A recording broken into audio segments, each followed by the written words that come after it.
Do you know Clash Royale? This is probably a silly question because if you are a bit on social media, then you should know it, or maybe you're playing it yourself.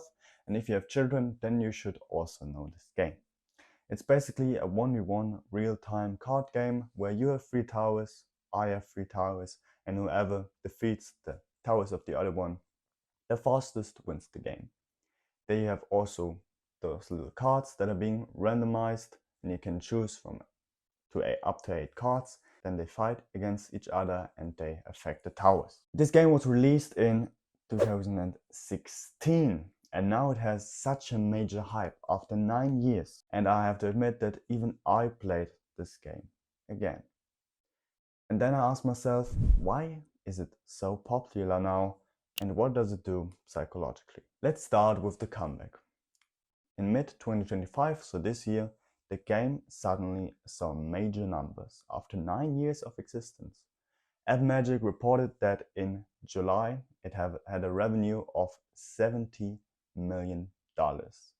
And in August it surged to $82.5 million.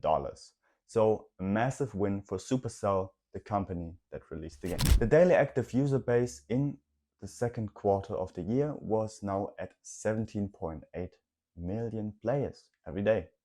Crazy amount. And why? Because the game launched specific updates and a new game mode that is more addictive than a normal one. But this is not the only factor. The game got major hype on social media because of the new game mode, and generally suddenly the game was once again in everyone's mind. We had huge names like, for example, Jinxie or Trimax in Germany, but also Mr. Beast playing this game, and we know they have a massive follower base, so this spread. Even my classmates are now playing it again. So I want to go over to the psychology of Clash Royale. Why does it work so well? Because the game design exploits our core psychological principle. Because first of all, we have the variable ratio rewards. Then we have chests. From these chests you can draw cards.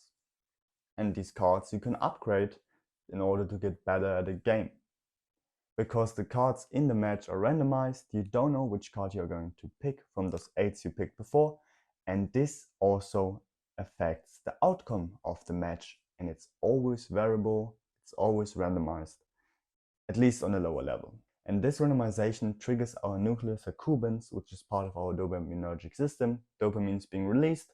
It's like a little slot machine where you pull the trigger and you don't know what outcome you will receive.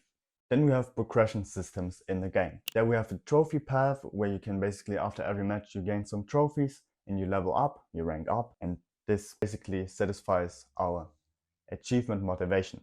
So we feel accomplished, we feel like we have a major achievement when we are in a new arena, when we level up on this path. Then we also have this real-time PvP element, which fuels our social comparison, where we think, if I win this match, I'm better than the other person, even though it might just be a bot.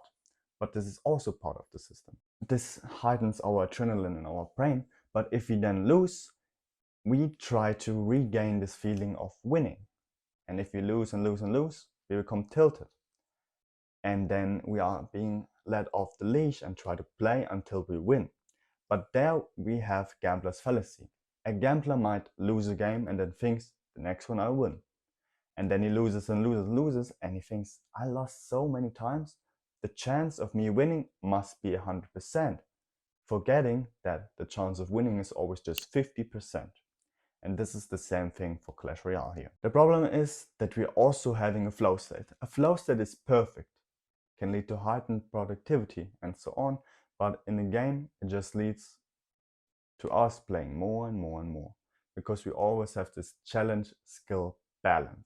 But the game alone is not the reason why it became so popular again. And it's not the reason why I started to play the game again. It's because of society. And in Western society, we have a lot of individualism. And this individualism fuels competitive play. So we like to play against each other and try to win. But in the real world, it's not about winning against the other person, but actually teaming up with them. But this is another problem. Okay.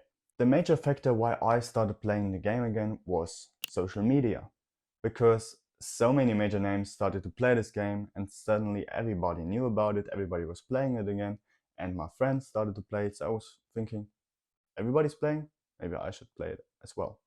Because I have a high leveled account, so I should play it as well. And this is basically just FOMO, the fear of missing out, and it leads to more participation because you want to be part of it. You want to be part of something, if you are not already. One of the key problems here is that microtransactions are being normalized. We see that streamers are spending so much money on these cards, upgrading them. We saw it with FIFA, we saw it with Fortnite and so on. And then you think, they are spending $1. Maybe I can spend $1 as well, upgrade my cards, try to win better, try to have more rivalry here, and then you're losing money. And to conclude this, we see that Clash Royale is like this little addictive beast. Either you're losing yourself in it, or you can have a time enjoying yourself. And this is just always on you. You need to see that society influences our behaviors, our desires, our decisions, while on the other hand, this game also plays a major role in addicting and hooking yourself onto it.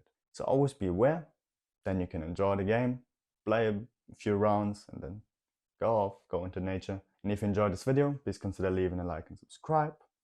Follow my Patreon, and then we're going to see each other once again in the next one.